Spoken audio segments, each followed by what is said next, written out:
नमस्कार, आपके जनप्रिय channel city news में आप सभी का स्वागत है। दिन भर के बड़े और अहम खबरों के साथ मैं हूं शिल्पा पाठक। तो चलिए आगे बढ़ने से पहले एक नजर डाल लेते हैं अब तक की हेडलाइंस पर।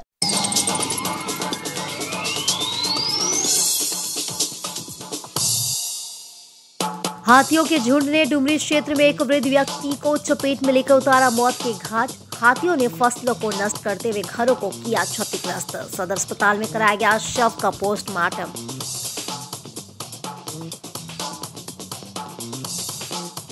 उत्पाद विभाग की टीम ने तीसरी पुलिस के सहयोग से अवैध शराब के खिलाफ की बड़ी कार्रवाई।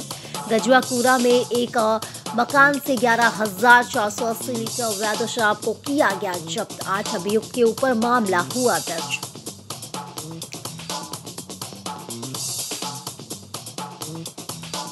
टोल प्लाजा पर पत्रकार अमरनाथ सिन्हा व अन्य पर हुए हमले के विरोध में धनबाद के रणधीर वर्मा चौक पर पत्रकारों ने किया विरोध प्रदर्शन। इस घटना को बताया निंदनीय। दोषियों के ऊपर कार्रवाई की मांग को लेकर डीसी के माध्यम से सीएम को सौंपा ज्ञापन।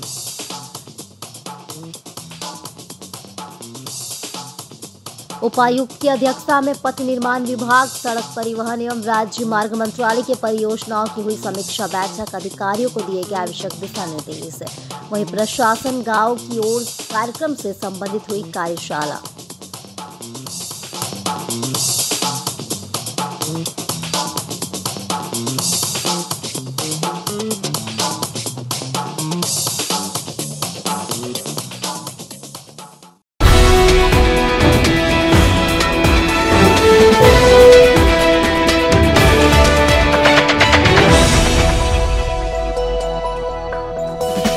हाथियों के झुंड ने रविवार की देर रात्रि अतकी पंचायत के बेलाटाड़ ग्राम में सिकरा हेम्ब्रम नामक व्यक्ति को पटक कर मार डाला।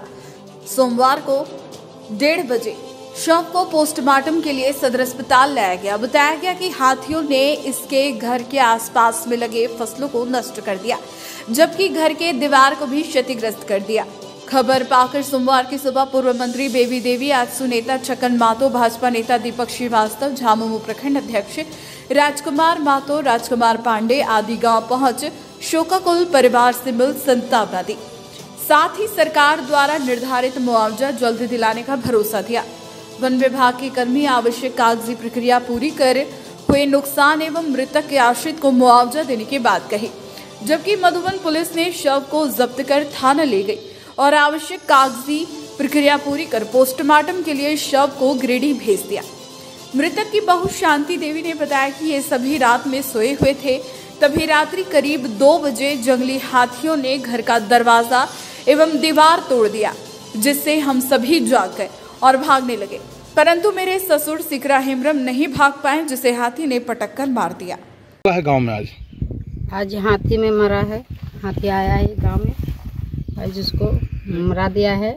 इसको मुआवजा 40,000 रुपया दिया जा रहा है और जो भी बाकी है तो बाद में उसको दिया जाएगा। अभी हाथी किधर है? जंगली तरफ है। अभी उसको भगाने के लिए कहीं बात की है? विभाग आएगा, बाहर से मंगाएंगे। देखिए, बहुत दुखद घटना घटी है। बीती रात हाथियों के झुंड के द्वारा अतकी पंचायत के बेलाटाड़ में सिकरा हेम्ब्रम का हाथी अपने वार से कुचल दिए पाँव से, जिसके कारण उनकी निधन हो गई। और हम सर्वप्रथम भगवान से कामना करते हैं कि उनकी आत्मा को शांति प्रदान करे और उनके परिवार को भगवान शक्ति दे इस विपदा की घड़ी में लड़ने की। और चूँकि यह बहुत ही दुखद घटना है और कहीं ना कहीं विभाग का भी लापरवाही है। आज हम लोग वार्ता हुआ रेंजर के द्वारा, DFO को आना था, आए नहीं। और सरकारी प्रावधान के तहत जो मुआवजा मिलना है 4 लाख रुपये, उसमें 40,000 रुपये आज मिला है और 3,60,000 रुपये 1 महीने के अंदर उनको भुगतान करने का लिखित आश्वासन दिए। दूसरा हम लोगों का मांग था, पुराना जो पिछले बार भी हाथियों के द्वारा जो नुकसान किया गया था, जिसका फसल नहीं, उसका भी हम लोगों को आश्वासन मिला है कि 15 दिन के अंदर उसका भी भुगतान हम लोग करेंगे। और अभी जो हाथी से बचने के लिए यहाँ प्रशिक्षण के लिए हम लोग कहे हैं, जो उन्होंने स्वीकार किया, और मसाल वगैरह उपलब्ध कराने, टॉर्च उपलब्ध कराने की उन्होंने बात कही है, जिस पर यह आज का वार्ता सब हम लोग संपन्न किए।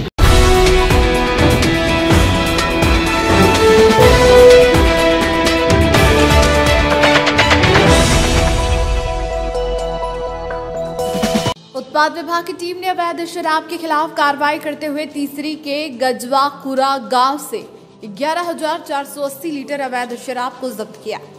सोमवार को जब्त शराब को बरमसिया उत्पाद डिपो लाया गया। बताया गया कि उत्पाद विभाग की टीम ने तीसरी थाना पुलिस के सहयोग से ग्राम गजवाकुरा में रेतराय के मकान में कार्रवाई की और अवैध शराब को जब्त किया। मौके से फरार 8 अभियुक्तों के ऊपर मामला भी दर्ज किया गया। यह कार्रवाई उत्पाद विभाग के अवर निरीक्षक रविरंजन को मिली सूचना के आधार पर किया गया। बताया गया कि फरार अभियुक्तों की गिरफ्तारी की कार्रवाई की जाएगी। तो कार्रवाई हुई, उसमें क्या कुछ सामने निकल कर आया सर? आप लोग को जैसा मालूम हुआ कि कल हम लोगों के द्वारा जो है छापेमारी किया गया था संयुक्त रूप से, जिसमें बीडीओ तीसरी और सीओ सर तीसरी के और उत्पाद विभाग और थाना के सहयोग से छापेमारी किया गया था। कल के छापेमारी के स्थान से सटे ही दूसरे स्थान में भी आज हम लोग छापेमारी पुनः किए हैं, जहां से भी उसी प्रकार का डब्बा में भारी मात्रा में स्प्रिट की बरामदगी हुई है। जैसा कि आप लोग देख रहे हैं कि ये जो स्थान है काफ़ी सुदूर क्षेत्र है।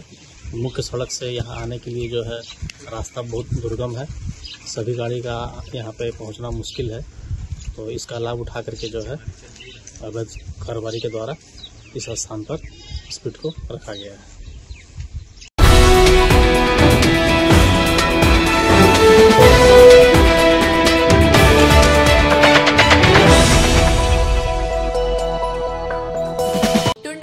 टोल प्लाजा पर वरिष्ठ पत्रकार अमरनाथ सिन्हा व अन्य पर हुए हमले के विरोध में सोमवार को धनबाद प्रेस क्लब के पदाधिकारियों और पत्रकार साथियों ने धनबाद के रणधीर वर्मा चौक पर विरोध प्रदर्शन किया। इस दौरान धनबाद प्रेस क्लब के अध्यक्ष संजीव झा ने कहा कि यह काफी दुखद घटना है। चौथे स्तंभ पर हमला कहीं न कहीं यह दर्शाता है कि अब अपराधी तत्व समाज में हावी हो चुके हैं और इन पर लगाम लगाना अति आवश्यक है। इस संबंध में उपायुक्त के माध्यम से झारखंड के मुख्यमंत्री हेमंत सोरेन को ज्ञापन देकर इस तरह की घटनाओं पर रोक लगाने की मांग भी की गई। साथ ही पत्रकार सुरक्षा कानून लाने की मांग रखी गई। वहीं प्रेस क्लब के महासचिव ने इस घटना पर दुख व्यक्त किया कि इस तरह की घटना की पुनरावृत्ति न हो। इसको लेकर राज्य सरकार से मांग करते हुए दोषियों पर सख्त से सख्त कार्रवाई की अपील की गई।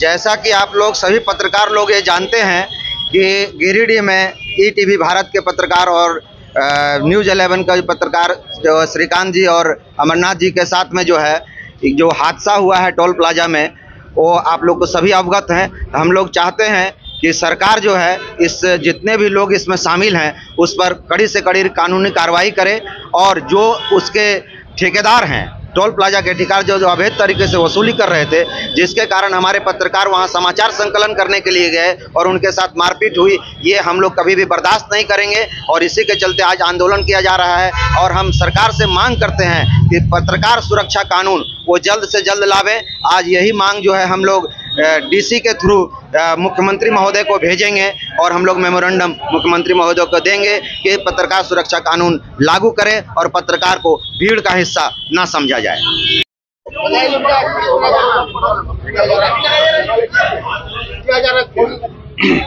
जैसा कि आप सबको मालूम है कि पिछले दिनों गिरिडीह में एक टोल प्लाजा में जिसको हाईकोर्ट के आदेश पर बंद करना था, वहाँ फिर भी वसूली हो रही थी। इसका कवरेज के लिए अपने कुछ साथी गिरिडीह के गए हुए थे, उन पर टोल प्लाजा गुंडों ने हमला किया। उसके खिलाफ पत्रकारों ने नामजद प्राथमिकी दर्ज कराई। 4 लोग गिरफ्तारी हुई, लेकिन मुख्य जो हमला करता है वो फरार हैं। जो वसूली करवा रहे हैं वो फरार हैं। तो उनको गिरफ्तारी की मांग को लेकर के आज यहाँ हम लोगों ने सांकेतिक प्रदर्शन किया है। आज गिरिडीह के प्रशासन जो पूरे राज्य में आंदोलन हो रहा है, दबाव में आकर गिरिडीह नगर निगम की ओर से एक प्राथमिकी दर्ज कराई जा रही है। हमारी मांग है कि सरकार ऐसे लोगों पर कठोर कार्रवाई करे और साथ ही झारखंड में पत्रकार प्रोटेक्शन एक्ट लागू हो, ताकि पत्रकार अपने कामों को सही और निष्पक्ष ढंग से और शांतिपूर्ण तरीके से कर सके। और मेरा एक और मांग है कि पत्रकारों के लिए सरकार जो है स्वास्थ्य बीमा योजना का लाभ दे।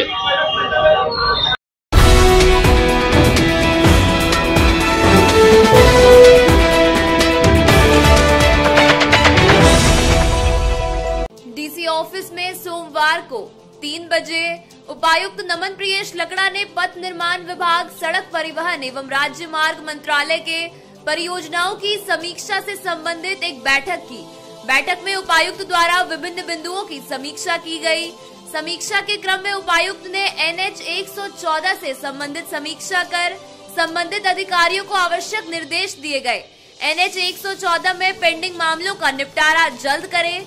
इसके संबंध में बताया गया कि FRA का निर्णय लिया गया है और 6 मौजा का अवार्ड तैयार कर रैयतों के बीच वितरित किया जा रहा है। लाभुकों के बीच नोटिस बांटा जा रहा है। रैयतों द्वारा भू अर्जन कार्यालय में राजस्व संबंधी दस्तावेज जमा करने के उपरांत मुआवजा भुगतान की प्रक्रिया शुरू कर दी जाएगी।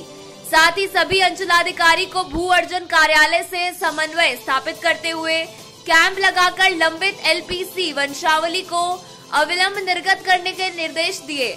इसके अलावा उपायुक्त ने सभी संबंधित अधिकारियों को आपसी समन्वय स्थापित करते हुए कार्यों को संपादित करने के निर्देश दिए।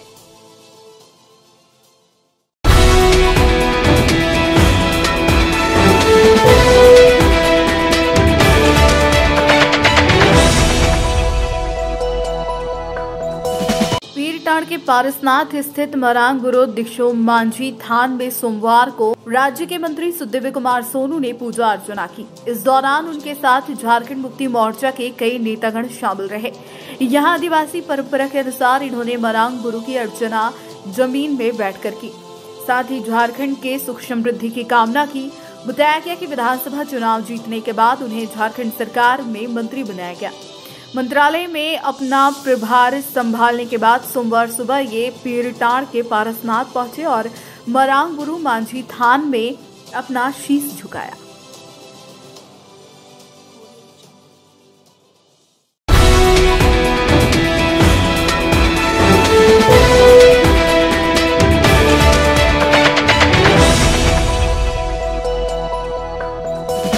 प्रकाशपुंज पब्लिक स्कूल पांडेडीह में सोमवार को 10 बजे से साइंस एग्जीबिशन का भव्य आयोजन किया गया। कार्यक्रम के मुख्य अतिथि SDPO सदर जीत वाहन उरांव व झामुमो जिलाध्यक्ष संजय सिंह उपस्थित थे। अतिथियों द्वारा बच्चों द्वारा बने मॉडलों का बारीकी से अवलोकन किया गया। अतिथियों ने कहा कि इस तरह का मॉडलों को बनाना आसान नहीं है।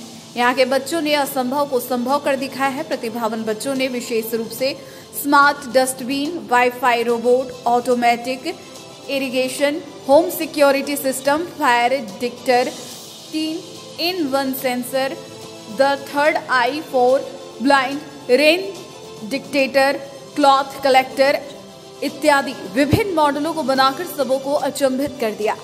मौके पर प्रिंसिपल श्याम सुंदर प्रसाद वर्मा, लीलावती वर्मा, मेनका महतो, वसंत आनंद, उमा भारती, सुरभि सिन्हा, ज्योति सिन्हा, रश्मि कुमारी, लवली सिन्हा, विनोद राय, इरम सानिया आदि मौजूद थे।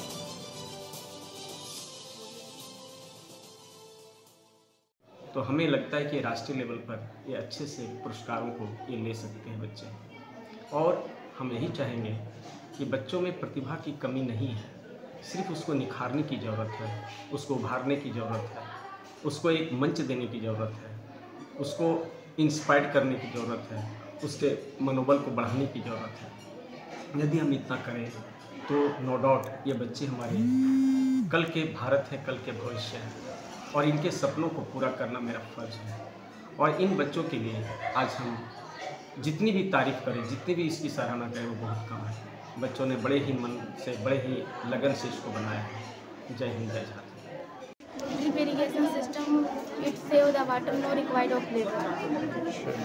इसका फायदा कुछ बताइए जी।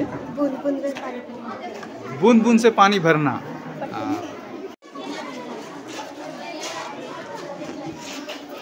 ये क्या है, इसके विषय में कुछ बताइए। ये इलेक्ट्रिसिटी पावर प्लांट है। Power renewable energy source generator electricity by using the energy of flowing water. ये डैम से जब पानी नीचे गिरता है तो ये टरबाइन घूमता है तो बिजली बनता है, और बिजली से लाइट फ्लो करता है, और जो वेस्ट पानी रहता है उसे हम खेतों में यूज़ कर सकते हैं। अच्छा, तो बहुत अच्छा प्रोजेक्ट है कि हम लोग अपना वेस्ट पानी खेतों में यूज कर सकते हैं, और जो पानी रहता है उससे बिजली भी बना सकते हैं। बिजली भी बना सकते हैं। वेरी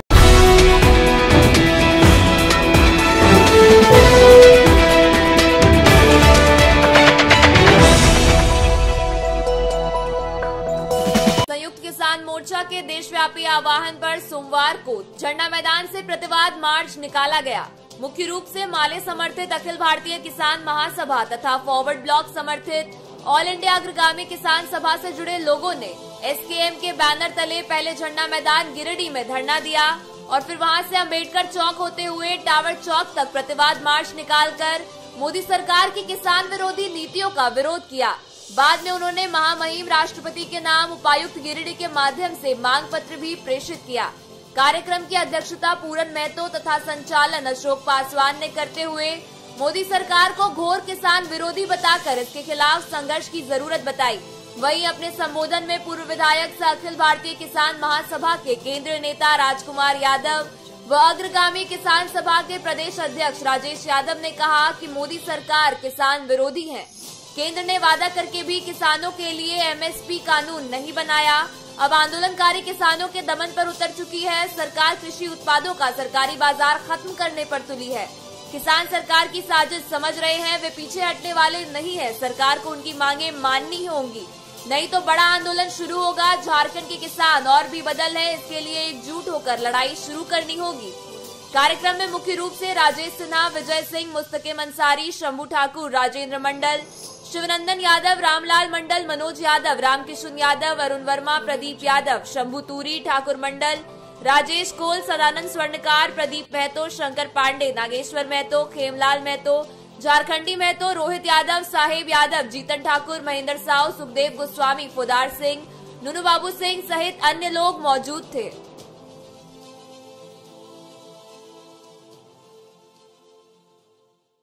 देश के सभी 787 जिलों में प्रतिवाद कार्यक्रम आयोजित हो रहे हैं और इन कार्यक्रमों का मकसद है कि इस देश में जो किसानों के लिए मोदी सरकार ने किसान आंदोलन के दौरान एमएसपी कानून बनाने का जो वादा करके आंदोलन को समाप्त करवाया था, उस मोदी सरकार ने किसानों के प्रति धोखेबाजी, चाहे वो झारखंड के हेमंत सोरेन की सरकार हो, ये सारे लोग, ये सारी सरकार किसानों के खिलाफ है और इसलिए तब किसान एकजुट होकर के सभी किसान संगठन मिलकर के आंदोलन कर रहे हैं। आज ये प्रतिवाद कार्यक्रम के जरिए एक आगाज है। आने वाले दिन में ये आंदोलन और बढ़ेगा। हम तमाम किसानों से आह्वान करते हैं, आम लोगों से आह्वान करते हैं कि वो किसानों के इस आंदोलन को समर्थन करें। जो ये आंदोलन शुरू होगी, अभी आप देख रहे हैं कि भारतीय जनता पार्टी संविधान को ख़त्म करने की भी कोशिश कर रही है और डॉक्टर भीमराव अंबेडकर साहब को किस तरह से अपमानित करने की कोशिश हुआ है। तो ये बाबा साहब का अपमान नहीं है, पूरे देश के उन सबको प्राय मैंने न्यूनतम मूल्य जो कम से कम सरकार को जो है वो लागू करने की ज़रूरत है, जो धान से लेकर के तमाम फसलों पर लागू होती है। लेकिन आज तक ये जो है सो सरकार ने ये भी देने के लिए तैयार है। जो हम लोग का कार्यक्रम है, साफ साफ बात है कि किसान जब अभी 26 नवंबर से आंदोलित हुई, ग्रेटर नोएडा में उन्हें गिरफ्तार किया गया है, उनको हर सूरत पे रिहा करें और जो कानून लागू पास किया था उसको लागू करने की गारंटी, सिंचाई की प्रबंध करें, जंगल में बसे हुए जो रैयत हैं जिनका घर मकान है उनको उजाड़ने के बजाय उनको वन पट्टा देने की गारंटी करें। इन आह्वानों के साथ आज हम लोग आंदोलन दूर हैं और आगे बढ़ेगा।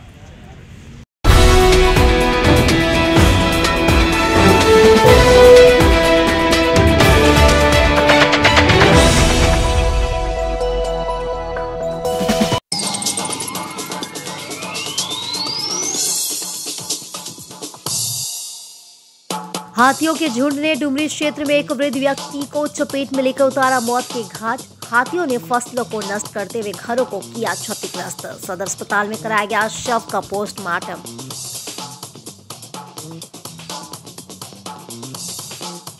उत्पाद विभाग की टीम ने तीसरी पुलिस के सहयोग से अवैध शराब के खिलाफ की बड़ी कार्रवाई। गजुआकुरा में एक मकान से 11,480 लीटर अवैध शराब को किया गया जब्त। 8 अभियुक्त के ऊपर मामला हुआ दर्ज।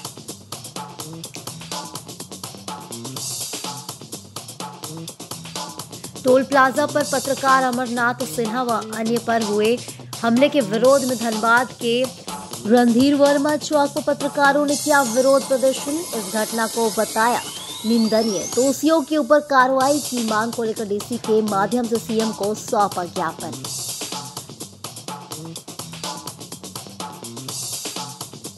उपायुक्त की अध्यक्षता में पथ निर्माण विभाग, सड़क परिवहन एवं राज्य मार्ग मंत्रालय के परियोजनाओं की हुई समीक्षा बैठक। अधिकारियों को दिए गए आवश्यक दिशा निर्देश। वहीं प्रशासन गांव की ओर कार्यक्रम से संबंधित हुई कार्यशाला।